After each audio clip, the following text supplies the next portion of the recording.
അതെ, നമ്മുടെ ഇന്നത്തെ റെസിപ്പി നല്ല ചൂട് പഴംപൊരിയും ബീഫ് റോസ്റ്റും ആണേ. ഞാനിത് ആദ്യമായിട്ട് കഴിക്കുന്നത് തൃപ്പൂണിത്തുറയിലെ ഒരു ഫേമസ് കടയിൽ നിന്നാണ്. അപ്പൊ എനിക്ക് ആദ്യം അത്ര ഇഷ്ടമല്ലായിരുന്നു, പക്ഷെ കഴിച്ചു കഴിഞ്ഞപ്പോഴാണ് എനിക്ക് ഇതിന്റെ കോമ്പിനേഷൻ ഒത്തിരി ഇഷ്ടമായത്. ഇപ്പൊ കുറച്ചായി കഴിച്ചിട്ട്.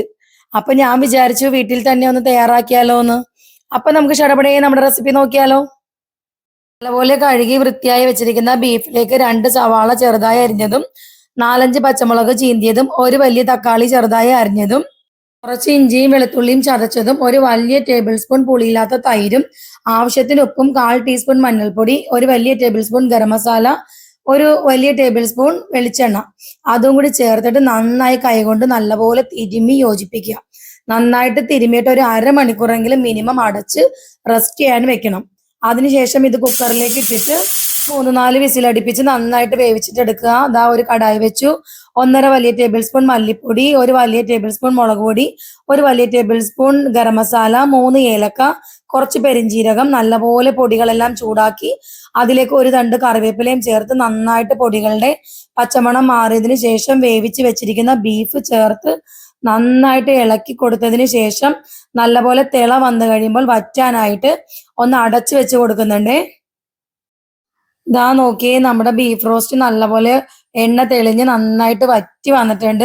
ഇത് വളരെ എളുപ്പത്തിൽ നമുക്ക് തയ്യാറാക്കാൻ പറ്റുന്ന ഒരു കിടിലൻ ബീഫ് റോസ്റ്റ് ആണ് കേട്ടോ. എത്രത്തോളം ഗ്രേവി നിങ്ങൾക്ക് ആവശ്യമാണോ അത്രത്തോളം നമുക്ക് വറ്റിച്ചിട്ട് എടുക്കാവുന്നതാണ്. നല്ല അടിപൊളിയായിട്ട് ബീഫ് റോസ്റ്റ് ഇവിടെ റെഡി ആയിട്ടുണ്ട്. ഇനി നമുക്ക് പഴംപൊരി ഉണ്ടാക്കാനായി ഞാൻ ദാ 1 കപ്പ് മൈദ, 1 കപ്പ് അരിപ്പൊടി, ആവശ്യത്തിന് ഉപ്പ്, ഒരു 1/4 ടീസ്പൂൺ മഞ്ഞൾപ്പൊടി, 2 ടേബിൾ സ്പൂൺ പഞ്ചസാരയും കൂടി ചേർത്ത് നന്നായിട്ട് വെള്ളം ചേർത്ത് നല്ലപോലെ കുഴച്ചെടുക്കുന്നുണ്ട്. ഇതിന്റെ മാവ് റെഡിയാക്കുമ്പോൾ ആവശ്യത്തിന് വെള്ളം നോക്കി നോക്കി കുഴച്ചിട്ട് കൊടുക്കണേ. ഒരുപാട് അങ്ങ് ലൂസായി പോകരുത്. ദാ ഇതുപോലെ ഇത്രയും തിക്കായിട്ട് വേണം കേട്ടോ മാവ് റെഡിയാക്കാൻ. ഞാൻ ദാ ഇവിടെ കുട്ടി കുട്ടി പഴംപൊരി ആണ് കേട്ടോ റെഡിയാക്കുന്നത്. ഒരുപാട് വലിയ പഴംപൊരി വീട്ടിൽ ആർക്കും ഇഷ്ടമല്ല. ചെറിയ പഴംപൊരിയും നല്ല മൊരിഞ്ഞതുമാണ് വീട്ടിലെല്ലാവർക്കും ഇഷ്ടം. അപ്പൊ ഞാൻ ദാ ഇതുപോലെയാണ് കേട്ടോ എല്ലാം അരിഞ്ഞിട്ടെടുക്കുന്നത്. കുറച്ചും കൂടി നല്ലപോലെ പഴുത്ത പഴമാണെങ്കിൽ പഴംപൊരിക്ക് നല്ല ടേസ്റ്റ് ആണ് കേട്ടോ.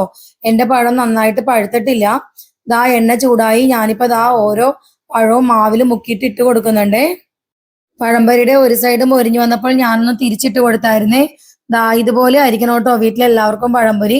പുറം നല്ല ക്രിസ്പി ആയിരിക്കണം, അകം നല്ല സോഫ്റ്റും ആയിരിക്കണേ. അപ്പൊ ഞാൻ ഇത് കോരി എടുക്കുന്നുണ്ട്. ഇനി ഒരു പ്ലേറ്റിലേക്ക് സെർവ് ചെയ്യാൻ പോവാണേ. ഈ ചൂട് പഴംപൊരിയും അടിപൊളി ബീഫ് റോസ്റ്റും കൂടി കൂട്ടിക്കുഴച്ചൊരു പിടിപിടിക്കാൻ ആഹാ സൂപ്പർ ആണ് കേട്ടോ. അപ്പൊ ഈ കോമ്പിനേഷൻ ഇഷ്ടമുള്ളവരൊന്ന് കമന്റ് ചെയ്യണേ. അടുത്ത വീഡിയോയിൽ കിടിലൻ റെസിപ്പിയുമായിട്ട് കാണാം. പിന്നെ ലൈക്ക്, സബ്സ്ക്രൈബ്, ഷെയർ ചെയ്യാൻ മറക്കല്ലേ. ടാറ്റാ.